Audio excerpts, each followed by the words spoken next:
Medieval life was worse than you imagine. And I don't mean uncomfortable or unfair. I mean horrifying in ways modern people cannot emotionally process. Because if you lived just 700 years ago, the moment you were born, your life expectancy was already collapsing around you. And here's the part nobody tells you. Most medieval people didn't even realize how bad their lives were, because suffering was normal, pain was routine, and survival itself felt like a daily miracle. Now let me ask you something before you blink or skip. What if the worst thing about the Middle Ages wasn't war, wasn't plague, wasn't torture, but the ordinary days? The days when nothing dramatic happened, because those days were still brutal, beyond imagination. Imagine waking up in a one-room hut with no windows, no privacy, animals sleeping beside you, smoke filling your lungs because the fire has no chimney, your body already aching at age 12 because childhood ended the moment you could walk. And here's the twist. Half the children born around you are already dead, not from disease, not from war, but simply from being alive in a world that did not care if you survived. Infant mortality was so high that parents didn't even name babies immediately, because naming them felt like tempting fate, and that alone should tell you how broken this world was. Now imagine being hungry, not missed lunch. Hungry, but bone-deep constant hunger that never leaves, because medieval peasants lived on bread so rough it shattered teeth, watered beer because water could kill you, and thin soups made from whatever hadn't already rotted. And here's the cruel irony. Even this food was never guaranteed. One bad harvest, one cold winter, one flood, and entire villages starved slowly, quietly, without drama, without rescue. People didn't scream, they withered. And when famine hit, families abandoned children on roads hoping someone else might save them. Most never were. Now pause for a second. This is daily life, not a disaster year, and it gets worse because disease wasn't an occasional threat. It was a permanent shadow. Medieval cities stank of human waste, animal blood, rotting meat, and open sewage. Streets were mud mixed with excrement. Rats ruled the night, flies ruled the day, and no one knew why sickness spread. They blamed sin, bad air, demons, or God's anger, so instead of medicine, they prayed, bled patients until they collapsed, or locked the sick inside their homes to die alone. And when the Black Death arrived, it didn't just kill bodies, it shattered reality. People watched family members swell, blacken, scream, and die in days. Priests fled, doctors vanished, laws stopped mattering. And here's the terrifying part. After it ended, life didn't get kinder, it got harsher, because trauma became culture. Now let's talk about work, because medieval labor was not a job, it was punishment. Peasants worked from sunrise to sunset, 6 days a week, backs bent, hands bleeding, winters freezing, summers scorching, no rest, no weekends, no escape. And if you were born a peasant, that was your life forever. Social mobility was a fantasy. And here's the question. What if you tried to leave? What if you ran? The answer is simple. You were hunted, beaten, branded, or killed. Because peasants were property, tied to land like animals and nobles. Their lives weren't much better. Because constant war meant constant fear.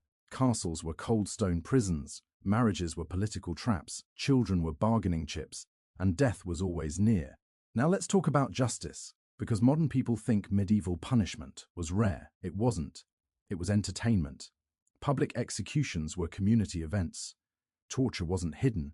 It was instructional, meant to scare others into obedience. People were broken on wheels, hanged slowly, burned alive, not because they were monsters, but because they stole bread, spoke against a lord, or were accused by someone more powerful. And accusations didn't need proof. Suspicion was enough. Now here's a twist that always shocks people. Women suffered the most, not just physically, but legally. Women were property of fathers, husbands, or churches. Marital rape wasn't a crime. Childbirth was a gamble with death. Midwives had no tools. Infections were common, and if a woman survived childbirth, she faced another danger. Being accused of witchcraft, thousands of women were tortured and executed simply for being different, poor, old, or inconvenient. Now imagine living with the constant fear that your neighbor's accusation could end your life screaming. And children? Childhood didn't exist. Children worked, bled, starved, and died alongside adults. Toys were rare, laughter was brief, and trauma began early.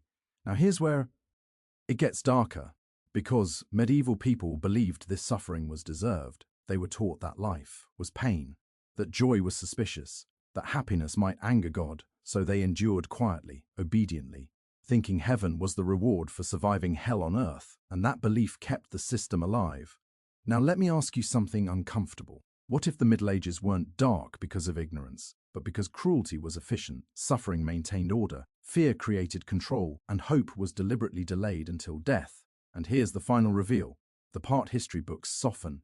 Medieval life wasn't worse because people didn't know better. It was worse because power depended on pain. Because when people are exhausted, starving, terrified, and praying for another world, they don't rebel in this one. And that's the truth that echoes forward. Because the Middle Ages didn't really end, they evolved. And every time society normalizes suffering, tells people pain is necessary, or that survival alone is success, a piece of medieval life survives with it. And if this shocked you, if this disturbed you, that's exactly how it should feel, because the real horror of medieval life isn't that people died young, it's that they lived long enough to believe this was normal. If you think medieval life couldn't sink any lower, that means you're still imagining it from a safe distance, because the real horror wasn't just what happened to people, it was how inescapable it was, how every system was designed to trap you from the moment you took your first breath. And here's something that should immediately make you uncomfortable. Medieval people did not expect life to improve. Progress wasn't a concept. Tomorrow was not supposed to be better than today. It was supposed to be survived, barely. Now imagine living in a world where hope itself feels dangerous, where dreaming of more is seen as arrogance or sin, and this mindset shaped everything, from religion to law to family, starting with the body, because medieval bodies were already breaking down long before old age. Arthritis in teenagers, spine damage in young adults, infections that never healed, teeth rotting until nerves were exposed, and no pain relief except alcohol or prayer. Surgeries were performed fully awake, limbs were amputated with saws, wounds cauterized with hot iron, and screaming was expected, not pitied. Now here's the twist.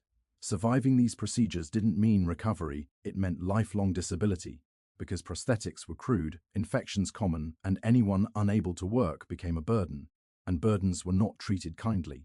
Now let's talk about religion, because medieval Christianity wasn't comforting, it was terrifying. Churches didn't promise love first, they promised judgment. Hell was described in graphic detail, sermons focused on punishment, guilt was constant, confession was mandatory, and fear of damnation followed people into sleep, because even thought's company. All be sins. And here's the part modern people miss. The church controlled time itself.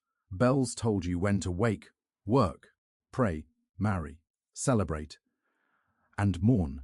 There was no separation between belief and existence. Faith wasn't optional. Disbelief was suicide. Now imagine being told that disease was your fault, that famine was God testing you, that abuse was part of divine order. And questioning this meant eternal torture. Now let's shift to medieval cities, because they weren't romantic. They were pressure cookers of misery, overcrowded, filthy, loud, violent, fires spreading in minutes, buildings collapsing, crime rampant, and no police force to protect you. Justice depended on who you knew or how much you paid. And if you were poor, justice rarely arrived. Now here's a disturbing fact. Medieval cities were louder than modern ones at night. Drunken brawls, animals screaming, carts crashing, people shouting, and danger never slept. Now imagine being a woman walking alone, or a child, or a stranger. Survival depended on invisibility. Now let's talk about marriage, because love stories are a lie. Marriages were contracts. Girls married as young as 12, sometimes younger. Consent didn't matter. Refusal wasn't an option. And once married, escape was impossible. Divorce was nearly unheard of. Abuse was private. Silence was expected. And here's the twist. Marriage didn't protect women from assault. It legalized it, because a wife's body was not considered her own. Now imagine giving birth repeatedly with no anesthesia, no antibiotics, high risk every time, knowing that pregnancy itself might kill you, and if you survived, you might still be blamed for complications as punis. Meant from God. Now let's talk about law, because medieval law was arbitrary and cruel. Trials by ordeal existed, where guilt was decided by fire or water. If you survived, God had judged you innocent. If you died, well, justice was served. And here's the sick logic. Your death proved your guilt. Now think about that. A system where innocence could only be proven by surviving torture. Now let's talk about war, because medieval wars weren't clean or heroic. They were slow, brutal, and personal. Armies pillaged villages, burned crops, raped civilians, and left famine behind them. Sieges lasted months, starvation inside walls, disease spreading, bodies thrown back and forth. And when a city fell, mercy was optional, massacre was common. Now imagine being a peasant watching armies approach, knowing that hiding might not save you, surrender might not save you, obedience might not save you. Now here's a question. What would you cling to? Faith, routine, denial, because those were the only tools medieval people had. Now let's talk about superstition, because fear filled every gap science hadn't reached. Eclipses meant doom, comets meant war, illness meant curses, and scapegoats were always needed. Jews, foreigners, disabled people, the poor, the different. Persecution wasn't accidental, it was a pressure release for society drowning in anxiety. And here's the twist. Violence wasn't always chaotic, it was ritualized. Mobs believed they were doing good, purifying the world. Now imagine living knowing that fear itself could turn neighbors into executioners overnight. Now let's talk about aging, because surviving childhood didn't mean safety, it meant decline. Old age brought weakness, dependence, and vulnerability. Elderly people without family often starved, begged, or died alone. There was no retirement, no dignity in aging. Usefulness defined value until death. Now here's something deeply unsettling.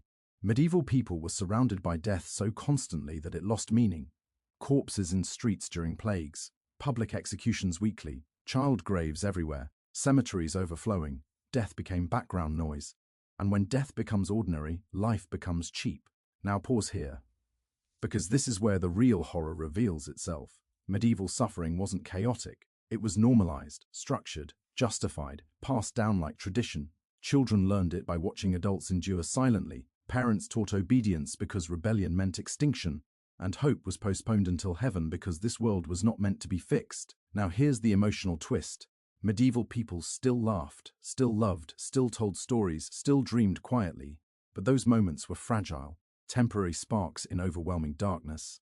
And maybe that's the cruelest part. That joy existed just enough to be lost again. Now let me ask you something unsettling. What kind of strength does it take to survive without believing things can get better? To wake up every day expecting pain and still stand? And here's the final payoff of part 2. The truth that reframes everything.